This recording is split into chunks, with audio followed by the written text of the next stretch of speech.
హరే हरे కృష్ణ कृष्ण माता जी।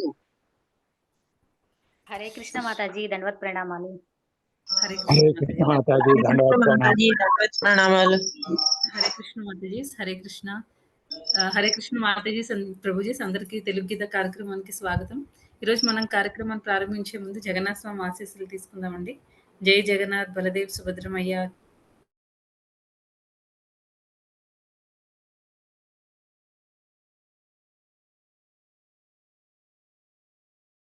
की जय, जय पताका स्वामी गुरु महाराज की जय। नाञ्जनशलाकया चक्षुरुन्मिलितं येन तस्मै श्रीगुरवे नमः। नमो विष्णुपादाय कृष्णप्रेष्ठाय भूतले श्रीमते भक्तिवेदान्त स्वामिन्निति नामिने। नमस्ते सारस्वते देवे गौरवाणी प्रचारिणे निर्विशेष शून्यवादी पाश्चात्य देशतारिणे। जय श्री कृष्ण चैतन्य प्रभु नित्यानंद श्री अद्वैता गदाधरा श्रीवासादि गौरभक्तवृंद। हरे कृष्णा कृष्णा कृष्णा हरे हरे हरे राम राम राम हरे हरे।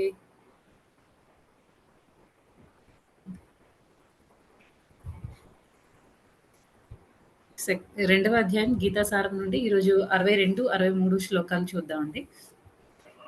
ఈ 62వ శ్లోకం. ధ్యాయతో విషయాన్ పుంసః సంగస్తేషుపజాయతే సంగాత్ సంజాయతే కామః కామాత్ క్రోధోభిజాయతే. ఇంద్రియార్థములను ధ్యానించునప్పుడు వాని ఎడ మనుజునికి ఆసక్తి కలుగును. ఆ ఆసక్తి నుండి కామము వృద్ధి నొందగా కామము నుండి క్రోధము ఉద్భవించును. 63వ శ్లోకం. క్రోధాద్ భవతి సమ్మోహః సమ్మోహాత్ స్మృతి విభ్రమః స్మృతిర్భ్రంశాత్ బుద్ధినాశో బుద్ధినాశాత్ ప్రణశ్యతి. క్రోధము అధిక మోహము కలుగగా క్రోధము వలన అధిక మోహము కలుగగా మోహము వలన జ్ఞాపక శక్తి భ్రమకు గురియగును. ఆ జ్ఞాపక శక్తి భ్రమచే బుద్ధి నాశనమగును. బుద్ధి నశించినప్పుడు మనుజుడు తిరిగి సంసార గర్తమున పడిపోవును. సంసార గర్తమున పడిపోవును. ఇది 62, 63 శ్లోకాలండి. ఈ శ్లోకంలో అసలు మనకి కోపం అనేది ఎందుకు వస్తుంది అనే దాని గురించి చెప్తున్నారు. ఎప్పుడు మనం పడిపోతాం భక్తిలో కానీ లేకపోతే మనం ఉన్న స్థితి నుంచి ఎప్పుడు పడిపోతాము అనే విషయాన్ని చెప్తున్నారు అనమాట ఈ 2 శ్లోకాల్లో, 62, 63 శ్లోకాల్లో. ఫస్ట్ ఏం చెప్తున్నారండి, ధ్యాయతో విషయాన్ పుంసః. ఎప్పుడైతే మనం ఈ ఇంద్రియార్థాల గురించి మనం ధ్యానిస్తూ ఉంటామో, వాటి మీద మనం ధ్యానం చేస్తూ ఉంటామో, అప్పుడు ఏమవుతుందంటే వాటి పట్ల మనకి అట్రాక్షన్ డెవలప్ అవుతుంది అనమాట. అటాచ్మెంట్ స్టార్ట్ అవుతుంది. ఏదైనా బలమైన కోరిక మనకు ఉంటే ఏమవుతుంది, ఆటోమేటిక్గా దానికి అది ఎలా అయినా తీర్చుకోవాలి అని మనం పదే పదే దాని గురించే ఆలోచిస్తూ ఉంటాం అనమాట. అయితే ఇంకా అలా మనకి దాని మీద ఆసక్తి పెరిగి ఏమవుతుంది, ఆ ఆసక్తి ఇంకా ఎక్కువయ్యి అది కామంగా మారుతుందనమాట. ఎలా అయినా సరే బలంగా మారుతుందనమాట. ఫస్ట్ ఇనీషియల్‌గా నార్మల్‌గా ఉన్న తర్వాత మనకు ఆ కోరిక బలపడుతుంది. ఒకవేళ మనకు ఆ కోరిక తీరకపోతే, మనం ఏదైతే ఆశిస్తున్నామో అది తీరకపోతే ఏమవుతుందంటున్నారు, క్రోధము దాని నుంచి క్రోధం వస్తుందని చెప్తున్నారు. తర్వాత ఒకవేళ మనం క్రోధం వస్తే ఏమవుతుందంటే ఆటోమేటిక్‌గా మనకి ఆ డిస్క్రిమినేషన్ పవర్ పోతుందనమాట. ఏది మంచి కంప్లీట్‌గా ఇక్కడ అది మోహానికి గురవుతాము అంటున్నాం. మోహానికి గురైనప్పుడు ఏమవుతుంది, ఏది మంచి, ఏది చెడు అనేది మనకింకా ఆలోచన విచక్షణ పోతుందనమాట. ఆ స్టేజ్‌కొస్తాం. ఆ స్టేజ్‌కొచ్చిన తర్వాత ఏమవుతుంది, అసలు మనం అల్టిమేట్ గోల్ ఏంటి? ఆ అల్టిమేట్ గోల్ అనేది మనం మర్చిపోతాం అనమాట. జ్ఞాపక శక్తి భ్రమకు గురవుతుంది. ఏది మనకి అల్టిమేట్ గోల్ ఏంటి అనేది మనం కంప్లీట్‌గా మర్చిపోతాం. జ్ఞాపక శక్తి భ్రమచ్చే బుద్ధి నాశనం అవుతుంది. అప్పుడేమవుతుంది, మన బుద్ధి అనేది నశించిపోతుందనమాట. దీనికి ఎగ్జాంపుల్స్ ఉన్నాయి, అవి చూద్దామండి. నెక్స్ట్ బుద్ధి నశించినప్పుడు ఏమవుతుంది అంటున్నారు, మళ్ళీ ఈ మెటీరియల్ వరల్డ్‌లోకి, మెటీరియల్ పూల్‌లోకి మళ్ళీ వస్తామనమాట. భవసాగరంలోకి మళ్ళీ వస్తూనే ఉంటాము. ఇది ఓవరాల్‌గా జరుగుతుంది అని చెప్తున్నారు. అయితే ఇప్పుడు దీనికి మనకి చాలా ఎగ్జాంపుల్స్ ఉన్నాయన్నమాట. అయితే మనం ఏం చేయాలి? క్రోధం అనేది ఎలా వస్తుంది, మనం ఎలా పడిపోతాము అని ఒక సీక్వెన్స్‌లో చెప్పుకుంటూ వచ్చారనమాట. ఈ 2 శ్లోకాస్‌లో 62, 63 శ్లోకాల్లో. అయితే ఇవంతా ఎందుకు జరుగుతుంది? మనం ఏదైతే కావాలి అనే మనకి ఏ కోరికైతే ఉందో, ఆ కోరిక మన ఇంద్రియాల్ని తృప్తిపరచడానికి కోరిక. అంటే మనం ఏదైనా ఒక వస్తువు చూసినప్పుడు, ఆ వస్తువుని మనం ఎలా చూస్తాము? మన ఇంద్రియాలు ఇది మనకెలా ఉపయోగపడుతుంది? మనం ఎలా ఈ వస్తువుతో మనం ఎలా ఎంజాయ్ చేస్తాము? ఆ మూడ్‌తో మనం చూస్తామనమాట. అది అన్ని ప్రాబ్లమ్స్‌కి ఆరిజిన్ అనమాట. అలా కాకుండా మనం ఏదైనా ఒక వస్తువుని చూసినప్పుడు అది మన ఇంద్రియ భోగం కోసం ఎలా ఉపయోగపడుతుంది అని కాకుండా అదే దాన్ని మనం కృష్ణ భక్తి భావనలో కృష్ణుడికి ఎలాగా ఉపయోగపడుతుంది?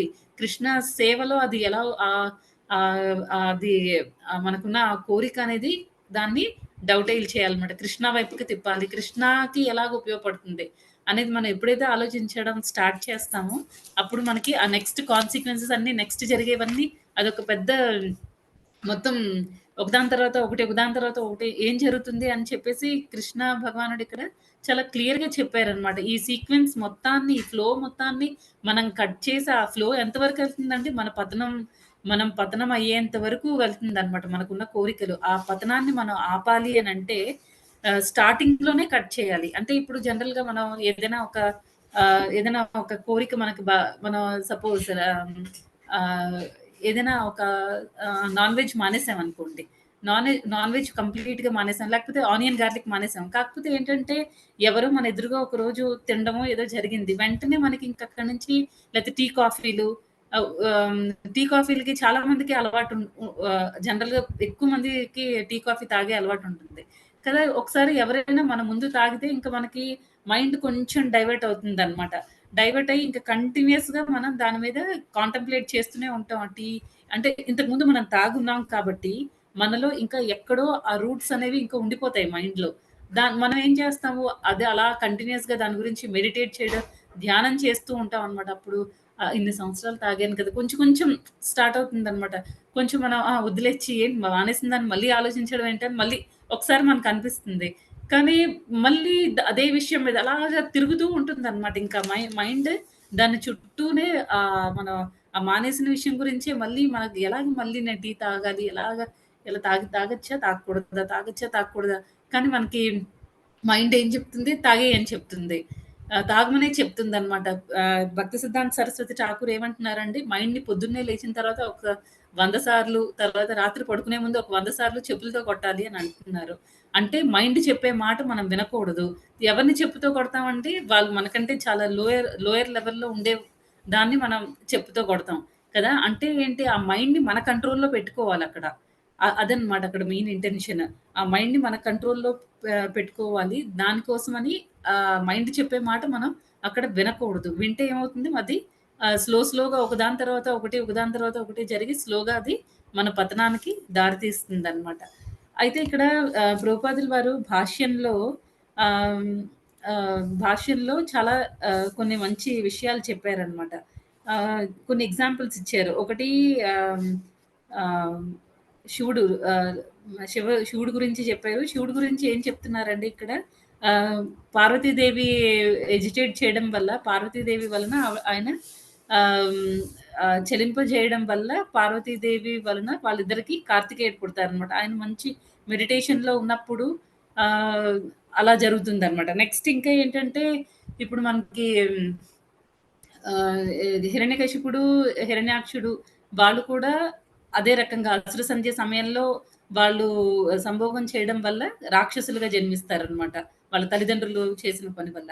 అలా ఏంటంటే మనకి చిన్న డిస్టర్బెన్స్ అనమాట. చిన్న డిస్టర్బెన్స్ మనల్ని చాలా తర్వాత ఇప్పుడు మనం విశ్వామిత్రుడు ఎగ్జాంపుల్ తీసుకున్నా, విశ్వామిత్రుడు ఎగ్జాంపుల్‌లో ఏమైందంటే మేనక ఆయన్ని వచ్చి ఎజిటేట్ చేయడం వల్ల ఎన్నో సంవత్సరాలు ఆయన అంటే వాళ్ళ మెడిటేషన్ అనేది ఎందుకు చేస్తారు? భగవంతుడి మీద మనసు పెట్టి భగవంతుడిని పొందడానికి, ముక్తిని పొందడానికి ప్రతి ఒక్కళ్ళకి కూడా ఏదో ఒక రీజన్ ఉంటుందనమాట. ధ్యానం అవి, ఆ తపస్సు అవి చేయడానికి. కానీ ఏమవుతుంది ఒక చిన్న రీజన్ వల్ల వాళ్ళు ఇంద్రియ తృప్తి చెయ్యాలి. ఇంద్రియాలని మనం సాటిస్ఫై చేయాలి. ఇంద్రియాలని తృప్తిపరచుకోవాలన్న ఉద్దేశంతో ఎన్నో సంవత్సరాలు పెట్టిన ఎఫర్ట్ అంతా కూడా ఒకేసారి వదిలేస్తారు. వదిలేసి ఇంకా ఇంద్రియ తృప్తిని అనుభవించడం కోసం వెళ్ళిపోతారనమాట. ఆ రకంగా విశ్వామిత్రుడు ఎన్నో సంవత్సరాలు చేసిన తపస్సు కూడా ఆయన్ని కాపాడలేకపోయింది. ఎందుకంటే ఆయన ఆ ఒక్క ఇంద్రియాలని ఆయన కంట్రోల్ చేసుకోలేకపోయారు. ఆ ఒక్క వీక్ మొమెంట్‌లో. అలా అన్నమాట. అదే ఇదంతా ఎందుకు జరుగుతుంది అంటే ఆహ్, ఆహ్, ఇంద్రియాల్ని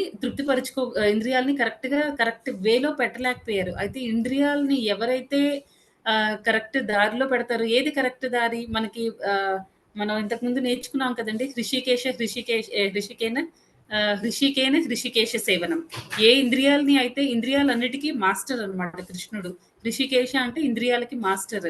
ఆ ఇంద్రియాలని మనం ఎప్పుడైతే భగవంతుడి సేవలో ఉంచుతామో ఆటోమేటిక్‌గా కృష్ణ అన్నిటిని కంట్రోల్‌లో ఆహ్, ఆయన అన్నిటికి సుప్రీం కంట్రోలర్ అన్నమాట.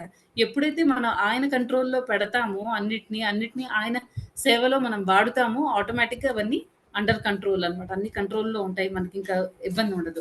నెక్స్ట్ ఇక్కడ ఏంటంటే ఇవన్నీ నెగెటివ్ ఎగ్జాంపుల్స్ అన్నమాట. శివుడి ఎగ్జాంపుల్ కావచ్చు, లేకపోతే ఈ విశ్వామిత్రుడిది ఇవన్నీ నెగెటివ్ ఎగ్జాంపుల్స్. అయితే కొన్ని పాజిటివ్ ఎగ్జాంపుల్స్ కూడా ప్రభుపాద్ చెప్పారు. ఇక్కడ ఇద్దరు గురించి పాజిటివ్ ఎగ్జాంపుల్స్ చెప్పారు. వాళ్ళిద్దరూ చాలా మంచి డివోటీస్. ఒకళ్ళు హరిదాస్ ఠాకూర్ అన్నమాట. హరిదాస్ ఠాకూర్ విషయంలో ఏమైంది? ప్రాస్టిట్యూట్ వస్తుంది. వచ్చి హరిదాస్ ఠాకూర్‌ని ఎలా అయినా సరే డీవియేట్ చేయాలి అని చెప్పేసి చాలా ట్రై చేస్తుందన్నమాట. కానీ ఫైనల్‌గా మనకు తెలుసు ఏం జరిగిందో. 3 డేస్ కంప్లీట్ అయ్యేసరికి ఆవిడ డివోటీగా మారిపోతుందన్నమాట. అది ఒక అంటే మనం మన సెన్సెస్‌ని ఇక్కడ హరిదాస్ ఠాకూర్ ఏంటంటే కంప్లీట్‌గా భక్తిలో ఉన్నారు. కంప్లీట్‌గా భక్తిలో ఉండడం వల్ల హరిదాస్ ఠాకూర్ పడిపోలేదు. తనని అంటే ఆయన అసోసియేషన్ ఇచ్చి ప్రాస్టిట్యూట్‌ని మంచి డివోటీగా చేయగలిగారనమాట. అది ఒక డివోటీకి ఉండే మెయిన్ అంటే వాళ్ళంత గ్రేట్‌నెస్ అనమాట డివోటీస్ జనరల్‌గా. వాళ్ళంత గ్రేట్. ఎవరినైనా సరే వాళ్ళ ప్యూరిటీతో వాళ్ళ అసోసియేషన్ ఇచ్చి వాళ్ళని మార్చగలిగే కెపాసిటీ ఉంటుందనమాట. నెక్స్ట్ ఇంకా హ్మ్. నెక్స్ట్ ఇంకొక ఎగ్జాంపుల్ ఏంటి అంటే, మనం శ్రీమద్ భాగవతం 9థ్ క్యాంటోలో సౌభారి ముని గురించి వస్తుందనమాట. ఆ సౌభారి ముని విషయంలో ఏం జరిగింది? ఆయన ఏం చేస్తారంటే ఆహ్, ఆయన యోగిక్ పవర్స్ ఎన్నో సంవత్సరాలు తపస్సు చేసి, ఆయన యోగ శక్తులన్నీ సంపాదించుకుంటారు. నీటిలో ఉండి ఆయన తపస్సు చేస్తారనమాట. అవన్నీ చాలా గ్రేట్. మనలాంటి వాళ్ళం కొంచెం సేపు కూడా నీటిలో ఉండలేము. కానీ వాళ్ళు చేయగలుగుతారు. ఎందుకంటే వాళ్ళు అలా కంటిన్యూయస్‌గా వాళ్ళు తపస్సు చేసి ఆ తపస్సు శక్తులన్నీ కూడా వాళ్ళు సంపాదించుకుంటారు. అయితే ఈ శౌభార్ముని కేస్‌లో ఏమవుతుందంటే ఆయన ఒకసారి గరుడ వచ్చి ఆయనున్న ఆహ్, ఆ నదిలో నుంచి చేపలు తీసుకొని వెళ్ళడం అలా జరుగుతూ ఉంటే తినడానికొచ్చినప్పుడు ఈ శౌభార్ముని ఏమో గరుడకి గరుడాని శపించడం జరుగుతుంది. గరుడ అంటే ఎవరండి ఆయన? మంచి డివోటీ. భగవంతుడు ఎప్పుడూ కృష్ణ కృష్ణ సేవలో ఉంటారనమాట. అంటే ఆయన పరమ వైష్ణవుడనమాట ఈ గరుడ. అలాంటి గరుడని ఏం చేస్తారు? ఈ సౌభార్మునిది శపిస్తారనమాట. దానివల్ల ఏమవుతుంది? గరుడకి ఏం అవ్వకపోవచ్చు. డివోటీస్ ఎప్పుడు ఎలా ఉంటారండి? వాళ్ళని శపించినా, వాళ్ళని కించపరిచినా సరే, వాళ్ళు ప్రతిదాన్ని కూడా ఎలా తీసుకుంటారు? వాటన్నిటిని కూడా వాళ్ళు కంప్లీట్‌గా ఇంద్రియాలను వాళ్ళు కంట్రోల్ చేసుకోగలుగుతారు. శపించినా సరే వాళ్ళేంటంటే దాన్ని భగవంతుడి యొక్క కరుణగా భావిస్తారు. అంతేగాని భగవంతుడి మీద వాళ్ళకి అంటే ఎవరైతే శపించారో వాళ్ళని తిరిగి రివర్స్ ఏదైనా వాళ్ళకేమైనా చెయ్యాలి అలా అనుకోరు, ఆలోచించరు. గరుడ హ్యాపీగా యాక్సెప్ట్ చేసి ఎళ్ళిపోతారు. కానీ ఇక్కడ శౌభార్మునికి ఏం జరుగుతుంది? శౌభార్మునికి దానివల్ల ఆయన భక్తిలో పడిపోతారనమాట. ఆయన అంతవరకు చేసిందంతా వేస్ట్ అయిపోతుంది. వృధా అవుతుంది. ఆయన చేసిన తపస్సు అవన్నీ. దానివల్ల ఏమవుతుందంటే గరుడాని శపించి ఆయన అపరాధం చేస్తారు. అపరాధం చేస్తారు.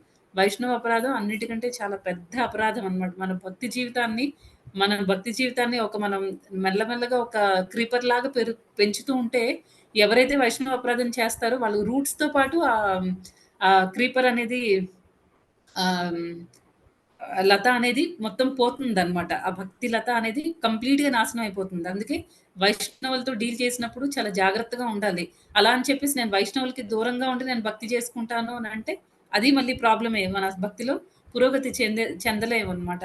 అసోసియేషన్‌లో ఉండాలి. డివోటీస్ అసోసియేషన్‌లో ఉంటేనే మనం భక్తిలో ముందుకెళ్తాం. కానీ వాళ్ళతో డీల్ చేసినప్పుడు మనం జాగ్రత్తగా ఉండాలి. మన మెయిన్ కాన్సంట్రేషన్ మనకి మెయిన్ గోల్ ఏంటి అనేది ఎప్పుడూ మర్చిపోకుండా ఉంటే అపరాధాలు జరగకుండా ఉంటాయి. అయితే ఇప్పుడు మనం ఈ సౌభార్ముని చేసిన పని వల్ల గరుడ విషయంలో అపరాధం చేయడం వల్ల ఏమవుతుందంటే, ఆయన మళ్ళీ వాటర్‌లోకెళ్ళి ఆయన మళ్ళీ తపస్సు చేస్తూ ఉండేటప్పుడు ఆయన అనుకోకుండా ఒక కొన్ని అదే ఒక మగ చేప, ఆడ చేప సంభోగం చేసే విషయంలో ఆహ్, దాన్ని చూస్తారనమాట ఇన్సిడెంట్‌ని. వెంటనే ఆయనకి మైండ్ డైవర్ట్ అయిపోతుంది. ఎందుకంటే వీళ్ళందరూ ఈ ఎవరైతే భక్తులు కారో వాళ్ళందరూ ఏంటంటే ఆ ఇంద్రియాలన్నిటిని బలవంతంగా కంట్రోల్ చేయడానికి చూస్తారు. ఎంత మనం మెటీరియలిస్టిక్‌గా అంటే భౌతికంగా మనం ఎంత హై పొజిషన్‌లో ఉన్నా సరే, మనం ఆ ఇంద్రియాల్ని కంట్రోల్ చేయడానికి చూసామనుకోండి, ఏమవుతుందంటే అవి కంట్రోల్ అవ్వవు. తర్వాత మనం ఎక్కువ కాలం కంట్రోల్ చేయలేమనమాట వాటిని. అది చాలా కష్టం. అందుకే ఏం చేయాలంటే, మనం కంట్రోల్ చేయడం కాదు, ఆ ఇంద్రియాల్ని మనం కరెక్ట్‌గా వాటిని ఉపయోగించుకోవాలి. కృష్ణ సేవలో ఉపయోగించాలి ఆ ఇంద్రియాల్ని. అప్పుడేమవుతుందంటే, ఆటోమేటిక్‌గా మైండ్ కంట్రోల్ అవుతుంది. మైండ్ కంట్రోల్ అయినప్పుడు, మనకి ఆ ఇంటెలిజెన్స్ అంటే బుద్ధి అవన్నీ కూడా ప్రాపర్‌గా ఉంటాయన్నమాట. లేకపోతే ఏమవుతుంది, ఈ శ్లోకంలో చెప్పినట్టు ఒకదాని తర్వాత ఒకటి, ఒకదాని తర్వాత ఒకటి పోయి మొత్తానికి మన పతనం జరుగుతుందనమాట. అయితే ఇక్కడ శౌభరముని సంభోగం చూసిన దగ్గర నుంచి ఆయన డైవర్ట్ అయ్యి, నెక్స్ట్ ఇంకా ఏంటంటే, ఆయన ఇంకా వివాహం చేసుకోవడానికని చెప్పి ఇంకెలా అయినా సరే, ఇంకా ఆయనలో కోరికలు స్టార్ట్ అవుతాయన్నమాట. వివాహం చేసుకోవాలి అని చెప్పేసి ఆయన బయటకి ఇంకా నీటిలో నుంచి అంటే ఆ తపస్సుని వదిలేస్తారన్నమాట. ఇక్కడ కూడా ఆయన ఎన్నో సంవత్సరాలు ఆయన కష్టపడి సంపాదించిన శక్తులన్నిటిని కూడా ఆయన అయినా ఆ శక్తులన్నీ అవసరం లేదు నిజానికి. అవన్నీ భగవంతుడి భక్తిలో మనం వాడితేనే వాటికి ఉపయోగం. లేకపోతే మనం ఎంత మెటీరియలిస్టిక్‌గా మనం ఎన్ని సాధించినా అవన్నీ వేస్ట్. భగవంతుడి భక్తిలో మనం ఉపయోగించలేకపోతే. అయితే ఈ శౌభార్ముని ఏం చేస్తారంటే ఇంకా ఆహ్, ఆహ్, వెళ్తూ ఉంటారు. ఎవరినైనా వివాహం చేసుకోవాలి అన్న కోరికతో బయలుదేరుతారు. తర్వాత ఆయన ఒక కింగ్‌ని మందాక అనే ఒక రాజుని కలుస్తారనమాట. ఆ రాజు కుమార్తెల్లో ఒక కుమార్తెని వివాహం చేసుకోవాలి అని అనుకుంటారు. రాజేమో మీరు అదే రా రాజుకిష్టం లేదనమాట. మీరు ముందు బాగా అంటే యంగ్‌గా ఈ శౌభర్ముని చాలా ముసలాయననమాట. మీరు చాలా యువకుడుగా తయారవ్వండి అని చెప్తే, ఇంకప్పుడు శౌభర్ముని తన శక్తులన్నిటిని చూడండసలు అవన్నిటిని ఆయన అంత సంపాదించిన శక్తులన్నీ యువకుడుగా మారడానికి ఉపయోగిస్తారనమాట శక్తుల్ని. ఆయన యువకుడుగా మారుతాడు. తర్వాత అమ్మాయిని వివాహం చేసుకుంటాడు. మొత్తానికి ఏంటంటే ఇంకా ఎన్నో ఆ అమ్మాయే కాదు ఆ రాజుకి ఒక 50 మంది కుమార్తెలుంటారు. వాళ్ళందరిని కూడా ఈయనకిచ్చి వివాహం చేయడం జరుగుతుంది. ఇంకా ఆయన కంప్లీట్‌గా దీనిలో పడిపోతారనమాట ఈ సంసారంలో. పిల్లలు ఇవన్నీ ఇంకా స్టార్ట్ అవుతాయన్నమాట ఇదంతా. ఇంకేంటంటే కంప్లీట్‌గా అంతవరకు తర్వాత ఎన్నో సంవత్సరాలు ఆయన ఆ ఎంజాయ్‌మెంట్ మూడ్‌లో ఉండి తర్వాత ఎప్పటికో ఆయనకే రియలైజ్ అవుతారనమాట. అయ్యో! ఏం చేస్తున్నాను నేను? ఒకప్పుడు నేనెంత తపస్సు చేసి ఇన్ని శక్తులు సంపాదించాను. ఇప్పుడు నేనేం చేస్తున్నాను అని చెప్పి ఆయన రియలైజ్ అవుతారు. కానీ ఆ తర్వాత మళ్ళీ ఇల్లొదిలేసి మళ్ళీ బయటికెళ్తారు. ఇవన్నీ అంటే ఇదే మనం ఇప్పుడు ఈ 'హరిదాస్ ఠాకూర్' విషయంలో తీసుకుంటే అలా జరగలేదు. ఆయన అసోసియేషన్ ఇచ్చి మిగతా వాళ్ళని మార్చారనమాట. అదే వీళ్ళందరి విషయంలో అయితే బలవంతంగా ఆ ఇంద్రియాలని కంట్రోల్ చేయడానికి ట్రై చేస్తే ఆహ్, కంట్రోల్ అవ్వవు సరికదా మనల్ని స్టేజ్ బై స్టేజ్ మనల్ని బయట పడేస్తాయన్నమాట. నెక్స్ట్ ఇంకా ప్రభుపాదుల వారేమో ఈ భాష్యంలో యమునాచార్య గురించి చెప్పారనమాట. ఈ యమునాచార్య ఏంటంటే ఈయన కూడా మంచి భక్తుడు. ఈయన ఎవరు అంటే శ్రీ సంప్రదాయంలో వచ్చిన ఒక ఆచార్యులనమాట. రామానుజాచార్యకి గ్రాండ్ స్పిరిచ్యువల్ మాస్టర్ అంటారు. అయితే ఈ యమునాచార్య ఏంటంటే ఆహ్, ఈయన వాళ్ళ నాన్నగారు నాథముని వాళ్ళ కుమారుడేమో ఈశ్వరముని. వాళ్ళకి జన్మించిన కుమారుడు ఈ యమునాచార్య అనమాట. యమునాచార్య చిన్నప్పటి నుంచే చాలా చాలా మంచి భక్తుడాయన. అయితే ఈయనకి చిన్నప్పటి నుంచి కూడా బాగా ఆహ్, అంటే వీళ్ళందరూ కారణ జన్ములనమాట. వీళ్ళందరూ మిగతా వాళ్ళని ఉద్ధరించడానికి వచ్చిన వాళ్ళు కాబట్టి రామానుజాచార్యులు కానీ వీళ్ళందరూ వాళ్ళ ఎలా అంటే చిన్నప్పటి నుంచి కూడా వాళ్ళు మంచి భక్తి భావనలో ఉంటారు కృష్ణ చైతన్యంలో. ఈ యమునాచార్య కూడా అంతే. తర్వాత ఆయనకి ఒక 12 ఏళ్ళు అలా ఆయనకి అదే చిన్నప్పుడే గురుకులానికి వెళ్తారు. ఆయన గురువుగారి పేరేమో భాష్యాచార్య. ఈ భాష్యాచార్య దగ్గర ఆయన అన్ని శిక్షణ తీసుకుంటూ ఉంటారు. అలా ఈ యమునాచార్యకేమో ఇప్పుడు 12 ఇయర్స్ అలా ఏజ్ వస్తుందనమాట. ఏజొచ్చిన తర్వాత ఈయన ఒకసారి ఏమవుతుందంటే వీళ్ళున్న రాజ్యాన్ని పాండ్యరాజులు అప్పుడు మనకి చోళులు, పాండ్యులు వీళ్ళందరూ ఉన్నారు కదండీ! అలాగా ఈ పాండ్యరాజు ఒక రాజు ఆ రాజ్యాన్ని పరిపాలిస్తూ ఉంటారు. అయితే ఆ రాజ్యానికి ఒకసారి కోలాహల అనే ఒక పండితుడొస్తాడనమాట. కోలాహల అనే పండితుడేంటంటే చాలా మొత్తం అన్ని ప్లేసులు తిరుగుతూ అక్కడున్న మిగతా పండితులందరినీ ఓడిస్తూ ఉంటారనమాట. ఓడించి ఆహ్, ఈ నే ఆయన గ్రేట్‌నెస్‌ని ఆయన ప్రచారం చేసుకుంటూ ఉంటారనమాట. అలా ఈ కోలాహల అనే ఆయన ఇక్కడికి కూడా రావడం జరుగుతుంది. వీళ్ళున్న ప్లేస్‌కి కూడా. తర్వాత ఇంకా అక్కడున్న మిగతా పండితులందరూ చాలా భయపడతారు. ఎందుకంటే అందరికీ ఈ కోలాహల గురించి బాగా తెలుసనమాట. ఈయన మంచి ఆహ్, చాలా మంచి పండితుడు. ఈయన చేతిలో ఎవరైనా సరే ఓడిపోవాలి అని చెప్పేసి. అయితే ఇంకా ఈ ఈ యమునాచారి వాళ్ళ గురువుగారు ఉన్నారు కదా! భాష్యాచారి కూడా ఒకసారి ఈ కోలాహల చేతిలో ఓడిపోవడం అనేది జరుగుతుందనమాట. తర్వాత వీళ్ళ దేశానికి రాజ్యానికి ఎప్పుడైతే వస్తారో అప్పుడు మిగతా వాళ్ళందరూ ఎలాగా అని చెప్పేసి ఆలోచిస్తూ ఉంటే యమునాచారి ఏమో ఈయన వెళ్తాడనమాట. ఎలా అయినా సరే ఈ ఈ కోలాహల అహంకారాన్ని తగ్గించాలి. ఆయన ఫుల్‌గా గర్వంతో ఉంటాడు ఈ కోలాహల. ఆయన గర్వాన్ని తగ్గించడానికి అని చెప్పేసి యమునాచారి ఏమో అప్పటికి ఆయనకి 12 ఏళ్లే. నేను నేను చేస్తాను, నేను పోటీ పడతానని చెప్పేసి పంపిస్తారనమాట. తెలుస్తుంది. తర్వాత ఈ కోలాహల నవ్వుకుంటాడనమాట. ఆహ్, ఎవరైతే అక్కడ ఇంకొక రూల్ కూడా ఉంటుంది. ఎవరైతే ఈ కోలాహల చేతిలో ఓడిపోతారో వాళ్ళు టాక్స్ పే చేయాలనమాట. రాజుకి ఇంకా ఎక్స్‌ట్రా టాక్స్ పే చేస్తూ ఉండాలి. అలా ఈ భాష్యాచార్య కూడా ఓడిపోవడం జరుగుతుంది. యమునాచారి గురువుగారు ఆయన కూడా టాక్స్‌లవి ఆయన పే చేయలేకపోతూ ఉంటారు. ఎందుకంటే ఆయన చాలా ఆహ్, అంటే ఇప్పుడు ఆచార్యులు వాళ్ళ దగ్గర అంటే సన్యాసులు కదండీ! వాళ్ళ దగ్గర చాలా మనీ పరంగా డబ్బుల పరంగా ఏమి ఉండవు కాబట్టి ఆయన పే చేయలేకపోతూ ఉంటారు. ఈ కోలాహల శిష్యులు ఈ యమునాచారి దగ్గరకొచ్చి అడుగుతారనమాట. మా గురువుగారి చేతిలో ఓడిపోయారు. ఆయన పన్ను కట్టాలి. ఇవ్వండి అని అడుగుతారనమాట. అడిగితే ఇంక యమునాచారికి కోపమొస్తుంది. అప్పటికే చిన్నోడైనా సరే ఆయన ఏమంటాడంటే, "సరే అయితే నేను మీ గురువుగారితో పోటీ పడతాను. చెప్పండి" అనంటే ఇంక వాళ్ళేమో రాజుకి తర్వాత కోలాహలకి ఇన్ఫార్మ్ చేస్తారనమాట. యమునాచారి అనే 12 ఏళ్ల కుర్రాడు పోటీ పడడానికి రెడీగా ఉన్నాడు. డిబేట్ చేయడానికి రెడీగా ఉన్నాడు అని చెప్పేసి. రాజు, రాణి ఇంక అనుకుంటారు. రాణి అంటుంది ఆహ్, ఆహ్, ఎలా అయినా సరే యమునాచారియే గెలుస్తాడు. ఎందుకంటే ఈ కోలాహలకి చాలా గర్వం గర్వం ఎక్కువైపోయింది. అందరిని ఓడిస్తున్నాననే గర్వం ఎక్కువైపోయింది. ఆయనలో ఆహ్, ఏమంటారు ఆ వినమ్రత అవన్నీ ఏం లేవు. అన్నీ మంచి క్వాలిఫికేషన్స్ ఏవి లేవు ఆయనలో. సో, కంపల్సరీ ఆయన ఓడిపోతాడు. ఈ యమునాచారియే గెలుస్తాడు అని చెప్తారనమాట. రాజు అంటారు, "లేదు కోలాహల చాలా పండితుడు, చాలా పెద్ద పండితుడు. 12 సంవత్సరాల అబ్బాయి ఎలా కోలాహలాన్ని ఓడిస్తారో అది జరగదు.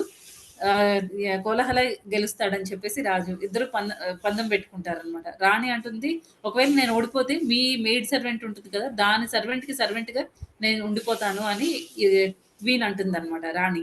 రాజు ఏమంటాడంటే, "నా రాజ్యంలో అర్ధ రాజ్యాన్ని యమునాచారికి ఇస్తాను అతను గెలిస్తే" అని చెప్తాడు. అలా వాళ్ళిద్దరూ పోటీ పెట్టుకుంటారనమాట.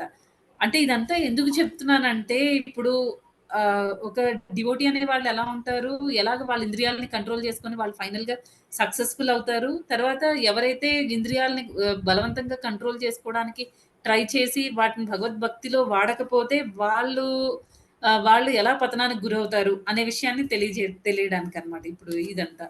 అయితే నెక్స్ట్ ఏమవుతుందంటే రాజు, రాణి ఇలా పందెం పెట్టుకుంటారు. ఆ రోజు వస్తుందనమాట. ఏ రోజైతే డిబేట్ చేసుకోవాలో ఆ రోజొస్తుంది.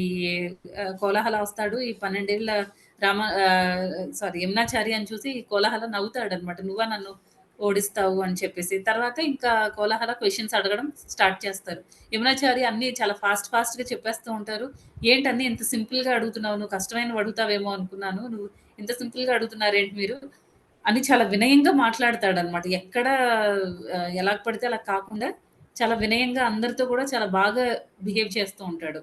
ఈ యమునాచార్య. ఫైనల్‌గా ఏమవుతుందంటే కొంతసేపు పోయిన తర్వాత సరే అయితే నువ్విప్పుడు నన్ను క్వెషన్స్ అడుగు అని చెప్పేసి యమునాచారి అని కోలాహల అడుగుతాడు. ఇంకా యమునాచార్య అంటారు నేను 3 క్వెషన్స్ అడుగుతాను. మీరు వాటిని డిఫీట్ చేయాలి. ఎలా డిఫీట్ చేస్తారో చూద్దాము. మీరు డిఫీట్ చేయగలిగితే మీరే గెలిచినట్టు అని చెప్తాడనమాట. అయితే ఇంకా ఫస్ట్ క్వెషన్ ఏమడుగుతారు అంటే, మీ అమ్మగారు గొడ్రాలు కాదు అని చెప్తారనమాట. దాన్నెలా డిఫీట్ చేస్తారండి? అది ఫస్ట్ క్వెషన్. అది ఫస్ట్ డిబేట్ చేయడానికి ఫస్ట్ పాయింట్ అనమాట. సెకండ్‌ది ఇంకొకటి ఏంటి అంటారంటే, ఈ రాజు మన రాజు ఉన్నారు గదా! ఆ రాజు చాలా నీతిమంతుడు, తర్వాత పుణ్యాత్ముడు అని సెకండ్‌ది పెడతారనమాట. డిబేట్‌లో థర్డ్ పాయింట్ ఏం పెడతారంటే, మన క్వీన్ ఉంది కదా! ఆవిడ చాలా పవిత్రమైనది అని చెప్తారనమాట. చాలా చేస్ట్ వుమెన్ అని. అయితే ఈ 3 వెంటనే ఈ కోలాహలకి చాలా కోపమొస్తుందనమాట. ఏంటి అసలు ఆ క్వెషన్స్ ఏంటి అలాగడుగుతున్నావేంటి? నువ్వు నన్ను ఓడించలేక ఏది పడితే అది మాట్లాడుతున్నావు అని చెప్పేసి ఆయన ఇంకా వాదనకి దిగుతాడనమాట. అదెలా ఎలా ఎలా చెప్తాము? కింగ్ నీతిమంతుడు కాదు అని చెప్పలేడు. నీతిమంతుడు కాదు, తర్వాత పుణ్యాత్ముడు కాదు అని చెప్పలేరు. నా నా తల్లి గొడ్రాలు అని చెప్పుకోలేడు. తర్వాత మూడోదేమో కింగ్ ఆ క్వీన్ రాణి పవిత్రమైనది కాదు అని కూడా చెప్పలేరనమాట. అవన్నీ కాంట్రోవర్షియల్ స్టేట్మెంట్స్. ఏమి చెప్పలేకపోతాడనమాట ఆయన. తర్వాత సరే అయితే నాకు తెలీదు. ఇంకా నువ్వు ఏదేదో చెప్తున్నావు. ఏవో క్వెషన్స్ ఇచ్చావు. నేను వాటిని డిబేట్ చేయడానికి అవ్వదు. నువ్వేం చెప్తావో చెప్పు. నీ నీ వాటిల్ని నువ్వే ప్రూవ్ చేసుకో. నువ్వే చెప్పు. ఎలా డిబేట్ చేస్తావో నువ్వే చెప్పు అని అంటారు. ఇంకా ఫస్ట్‌ది ఏం చెప్తారంటే ఫస్ట్ డిబేట్‌లో ఫస్ట్ పాయింట్ ఏం చెప్పారు అంటే, మీ తల్లి గొడ్రాలు కాదు అని అన్నారు కదా! ఏ తల్లయితే ఒక్క బిడ్డనైనా సరే జన్మనిస్తుందో, ఒక్క బిడ్డకు మాత్రమే జన్మనిస్తుందో మన శాస్త్రాల ప్రకారం ఆవిడ గొడ్రాలనమాట. ఆ రకంగా అతను చెప్పిన ఆహ్, ఆ పాయింట్‌ని డిబేట్ చేశారు. ఇది శాస్త్రాల ప్రకారం ఎవరైతే ఒక్క బిడ్డకు మాత్రమే జన్మనిస్తారో, ఆ తల్లి గొడ్రాలతో సమానం అని శాస్త్రాలు చెప్తున్నాయంట. అని యమునాచారి అంటారు. సెకండ్‌దేమంటారు, మన కింగ్ పుణ్యాత్ముడు. తర్వాత ఆయన చాలా ఆహ్, పయస్ కింగ్ అని అదే చాలా నీతిమంతుడు, చాలా ఆయన చాలా పుణ్యాత్ముడు అని చెప్తారు కదా! ఆ పాయింట్‌ని ఎలా డిబేట్ చేస్తారంటే, కింగ్ అనేవాడు ఒక రెస్పాన్సిబుల్ పొజిషన్‌లో ఉంటాడు. కింగ్ ఆహ్, రాజు, తర్వాత తల్లిదండ్రులు, స్పిరిచ్యువల్ మాస్టర్ ఈళ్ళందరిది ఏంటంటే చాలా రెస్పాన్సిబుల్ పొజిషన్స్ అన్నమాట. ఇప్పుడు తల్లిదండ్రులుగా మనం కూడా భగవద్గీతలో చదివాం కదండీ! భాగవతంలో వస్తుంది. ఎవరైతే వాళ్ళ ఫాలోవర్స్‌ని వాళ్ళు కరెక్ట్‌గా లీడ్ చేయలేకపోతారో, వాళ్ళు తల్లిదండ్రులు అవ్వకూడదు. అంటే పిల్లల్ని మనం సరిగ్గా పెంచలేకపోతే మనం తల్లిదండ్రులం అవ్వకూడదు. తర్వాత శిష్యుల్ని సరైన దారిలో అంటే కృష్ణ భక్తి భావనలో పెట్టలేనప్పుడు ఆ గురువు ఆ గురువు శిష్యుల్ని యాక్సెప్ట్ చేయకూడదు. అంటే గురువు పొజిషన్‌ని తీసుకోకూడదు. అలాగే కింగ్ కూడా రాజు కూడా ఏంటంటే ప్రజల్ని కృష్ణ భక్తి భావనలో పెట్టలేనప్పుడు ఆ రాజు అనే పొజిషన్‌ని తీసుకోకూడదు. ఆ లీడర్‌షిప్‌ని తీసుకోకూడదు అని మనకి ఉంది శాస్త్రాల ప్రకారం. అలాగే ఇప్పుడు రాజు అనేవాళ్ళు ఇక్కడ ఈ కేస్‌లో ఏమవుతుంది? రాజు ఏం చేయాలి? ప్రజలందరినీ సరైన మార్గంలో పెట్టలేనప్పుడు అంటే ఎవరైనా ప్రజల్లో ఒక్క తప్పు చేసినా సరే ఆ కర్మలో 1/6 పార్ట్ రాజుకి కూడా వస్తుందంట. వాళ్ళు చేసిన పాపకార్యాల్లోన తర్వాత ఆహ్, వాళ్ళు చేసిన పాపంలో కూడా వాళ్ళకి 1/6 వంతు ఆ రాజు తీసుకోవాలి. ఆ రకంగా ఏమవుతుంది మన రాజు ఎంత గొప్పవాడైనా సరే ప్ర ప ఆ రాజ్యంలో ఒకళ్ళు సరిగ్గా లేకపోయినా సరే రాజుకి పాపం వస్తుంది. ఆ రకంగా మన రాజు పుణ్యాత్ముడు కాదు. పాపాలు కూడా ఆయన అకౌంట్‌లో ఉన్నాయి అని చెప్తారనమాట. అది సెకండ్‌ది. నెక్స్ట్‌ది థర్డ్ క్వెషన్ ఏంటి? మన రాణి పవిత్రమైనది కాదు అంటే ఎలా అంటే ఒక కింగ్‌ని అక్కడ ఏం చెప్పారంటే హ్మ్. మను సంహిత ప్రకారం ఏంటంటే ఒక కింగ్ అనే వాళ్ళతో పాటు అంటే ఆహ్, 8 మంది డెమిగాడ్స్‌ని కూడా వివాహం చేసుకున్నట్టు అవుతుందంట. కింగ్‌ని వివాహం చేసుకోవాలి అంటే 8 మంది డెమిగాడ్స్ కూడా హస్బాండ్స్ అవుతారంట రాణికి.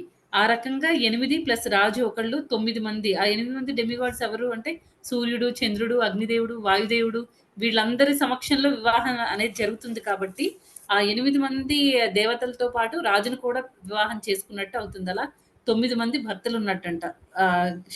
మను సంహిత ప్రకారం.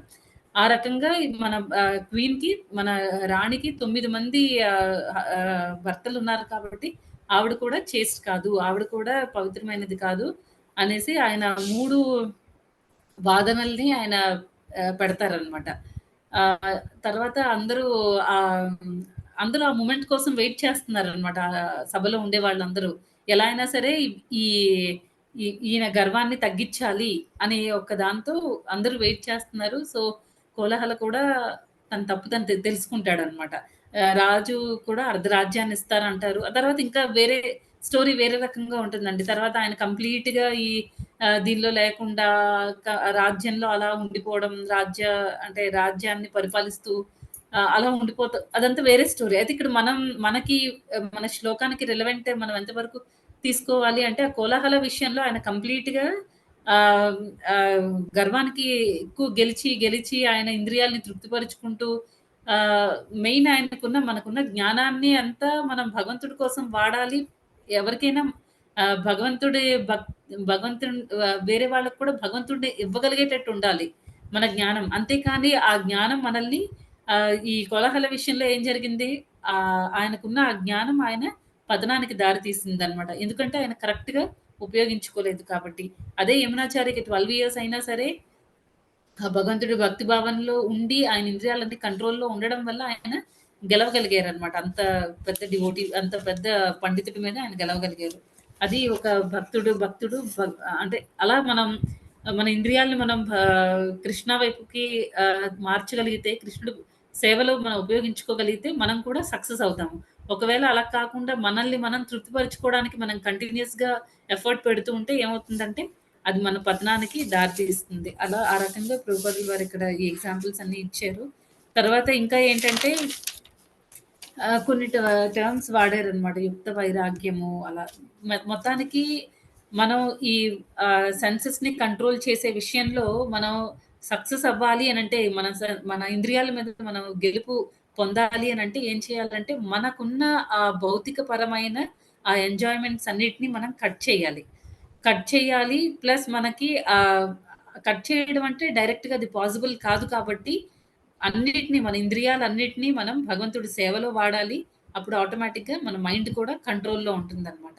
ఎప్పుడైతే మన మైండ్ కంట్రోల్‌లో ఉంటుందో, అయితే కంట్రోల్‌లో చేయడం అంటే, ఇంద్రియాల్ని మనం భగవంతుడి సేవలో పెట్టాలి అంటే, అన్ని ఇంద్రియాల్లోకి ఎక్కువ మనల్ని డైవర్ట్ చేసేదేంటి అంటే నాలుక. నాలుకతో ఏం చేస్తామంటే 2 పనులు చేస్తాం.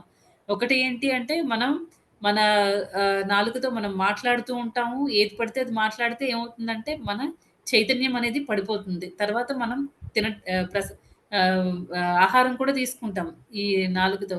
దానివల్ల ఏమవుతుందంటే మనం మంచి ఫుడ్ మనకి ఇవ్వకపోతే మనం ఎలాంటి ఫుడ్ ఇస్తే, ఎలాంటి ఆహారం మనం తీసుకుంటే దాన్ని బట్టి మన చైతన్యం అనేది డెవలప్ అవుతుందనమాట. అయితే ఇప్పుడు మనం ప్రసాదం తీసుకుంటూ ఉంటే, రోజు ప్రసాదం తీసుకోవడం వల్ల ఏమవుతుంది అంటే, ఆహ్, ఒక్క నాలుకని మనం కంట్రోల్ చేయగలిగితే మిగతా అన్ని ఇంద్రియాలు కూడా కంట్రోల్‌లో ఉండగలుగుతాయన్నమాట. రోజు ప్రసాదం ఇస్తూ ఉంటే నాలుకకి ఏమవుతుందంటే అది మన ఉదరానికిచ్చి మొత్తం అంతా ఎనర్జీగా కన్వర్ట్ అయ్యి అన్ని ఆర్గన్స్ కూడా కరెక్ట్‌గా పనిచేస్తాయి. అన్ని ఆర్గన్స్ మీద కూడా మంచి ఎఫెక్ట్ ఉంటుందన్నమాట. అందుకే నాలుకని చాలా జాగ్రత్తగా వాడుకోవాలి. చాంటింగ్ చేయడానికి వాడాలి. ప్రసాదం తినడానికి వాడాలి. ఈ ప్రసాదం అనేది చాలా పవర్‌ఫుల్ అన్నమాట. ప్రసాదం అనేది స్పిరిచ్యువల్ వరల్డ్ నుంచి, ఆధ్యాత్మిక ప్రపంచం నుంచి వచ్చింది అని అంటారు. కాబట్టి ఆ ప్రసాదాన్ని మనం రోజు తీసుకోవడం వల్ల ఏమవుతుందంటే, అన్నీ కూడా కంట్రోల్‌లో ఉంటాయి. డైవర్ట్ అవ్వమనమాట. మన చైతన్యం ప్రాపర్‌గా ఉంటుంది. కృష్ణ చైతన్యంలో ఉంటుంది. తర్వాత ఇంకా ఏంటంటే, ఈ ఆహ్, ఇంకా ఇవన్నీ చేస్తూ ఉంటే కంటిన్యూయస్‌గా మన చేతుల్ని, కాళ్ళని, మన కళ్ళని, ముక్కుని ప్రతి దాన్ని కూడా మనకున్న ప్రతీ ఇంద్రియాలని కూడా మనం భగవంతుడి సేవలో కంటిన్యూయస్‌గా వాడుతూ ఉంటే, అప్పుడేమవుతుందంటే ఆటోమేటిక్‌గా మనకి ఆ యుక్త వైరాగ్యం అనేది వస్తుంది. యుక్త వైరాగ్యం అంటే ఏంటండి? ఇప్పుడు మెటీరియలిస్టిక్ పీపుల్ కూడా అంటే ఎవరైతే ఈ భౌతికవాదులుంటారో వాళ్ళకి కూడా వైరాగ్యం ఉంటుంది. అన్నీ వదిలేస్తాం. యోగులు వాళ్ళందరూ ఏం చేస్తారండి? అన్నీ మేము వదిలేస్తాం. మేము ఓన్లీ తపస్సు మాత్రం చేసుకుంటాం. మా ఇంద్రియాలన్నిటిని కంట్రోల్‌లో పెట్టుకుంటాం అంటారు. కానీ అది జరగదనమాట. భక్తుల్లాగా ఉండాలి. భక్తులేం చేస్తారు? వాళ్ళ ఇంద్రియాల్ని కరెక్ట్ వేలో ఆహ్, వాడుతారనమాట. కరెక్ట్ అంటే వాళ్ళకి కరెక్ట్ వైరాగ్యం ఉంటుంది. వాళ్ళకి తెలుసు. ఎప్పుడైతే మన ఇంద్రియాల్ని మనం భక్తిలో పెడతామో అది యుక్త వైరాగ్యం అవుతుంది. ఆ రకంగా మనం మన ఇంద్రియాలన్నిటిని భగవంతుడి సేవలో పెట్టడం వల్ల ఎప్పటికీ కూడా మనం ఆహ్, ఆహ్, పడిపోమనమాట. భగవంతుడి భక్తిలో పడిపోకుండా మనం ముందుకెళ్తూ ఉంటాం. అది. మన ఎంజాయ్‌మెంట్ కోసం చూసుకోకూడదు. కృష్ణ ఎంజాయ్ చేస్తున్నారా లేదా మన సేవ వల్ల? కృష్ణుడిని తృప్తిపరచడానికి మనం చూస్తూ ఉండాలన్నమాట. అది మెయిన్ ఇక్కడ. ఇంకా ఏం చెప్తున్నారు? మనం ఆల్మోస్ట్ అన్ని పాయింట్స్ కవర్ అయ్యాయండి. ఎవరికైనా ఏమైనా క్వెషన్స్ ఉంటే అడగండి. హరే కృష్ణ మాతాజీస్ అండ్ ప్రభుజీస్.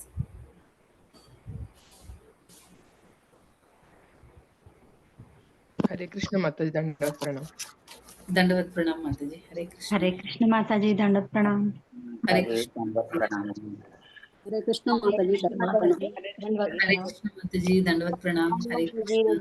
ఈరోజు స్టోరీ చాలా బాగుంది మాతాజీ. కొత్త విషయం చాలా తెలుసుకున్నాం మాతాజీ. మన సంహితలో ఉన్న విషయాలు అప్పుడు మార్చింది మాతాజీ. హరే కృష్ణ మాతాజీ. హరే కృష్ణ మాతాజీ. హరే కృష్ణ మాతాజీ. హరే కృష్ణ. ప్రణామం. చాలా బాగా చెప్పారు ఇంద్రియాలు నిగ్రహించుకోవడం కాదు, పవిత్రీకరించుకోవాలని చాలా బాగా చెప్పారు మాతాజీ. నిగ్రహించుకుంటే కోరికలు మళ్ళీ వచ్చేస్తాయి, కానీ పవిత్రీకరించుకుంటే మళ్ళీ అవి వెనక్కి వెళ్లకుండా ఉంటాయన్నది చాలా స్పష్టంగా చెప్పారు మాతాజీ. హరే కృష్ణ. మాతాజీ భక్తుల సాంగత్యం కూడా పనిచేస్తుంది కదా మాతాజీ? అవును ప్రభుజీ, భక్తుల సాంగత్యం మనల్ని కరెక్ట్, మనం పడిపోతున్నా సరే వాళ్ళు మనల్ని పట్టుకుంటారు ప్రభుజీ.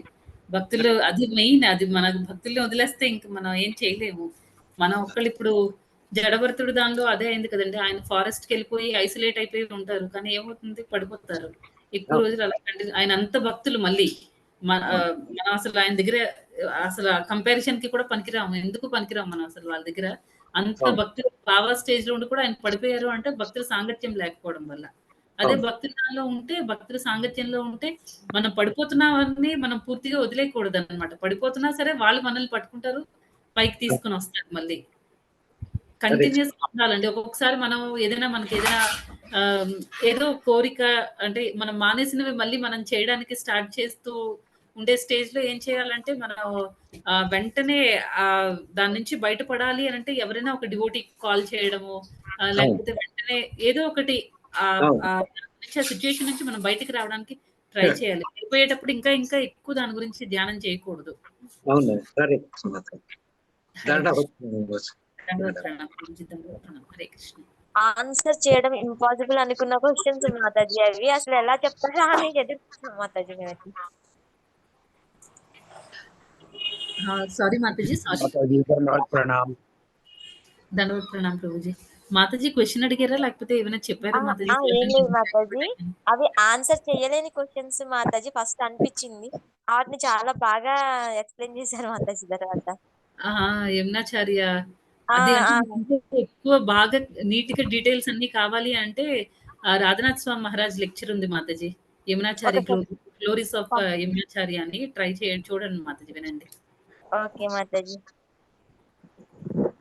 హరే థ్యాంక్ యూ మాతాజీ, చాలా బాగుంది. Thank you. హరే కృష్ణ మాతాజీ. हरे कृष्ण माता जी దండవత్ ప్రణామ్ మాతాజీ. హరే కృష్ణ. హరే కృష్ణ మాతాజీ, ధన్యవాదాలు. హరే కృష్ణ. హరే కృష్ణ ప్రభుజీ. హరే కృష్ణ మాతాజీ, నేను లేటెస్ట్ జాయిన్ అయ్యాను, మళ్ళా పెడతారు మాతాజీ? హరే కృష్ణ మాతాజీ. ప్రభుజీ రికార్డెడ్ వీడియో ఉంటుంది కదా ప్రభుజీ, అది వినండి ప్రభుజీ. అప్లోడ్ అవుతుందండి, తెలుగు గీత ఛానల్లో అప్లోడ్ అవుతుంది, అక్కడ చెక్ చేయండి ప్రభు. హరే కృష్ణ. హరే కృష్ణ ప్రభుజీ. Okay, thank you so much ఉత్తమస్త మాతాజీ. Thank you devotees. మళ్ళీ రేపు కలుద్దామండి. హరే కృష్ణ. హరే కృష్ణ. हरे कृष्ण माता जी హరే కృష్ణ.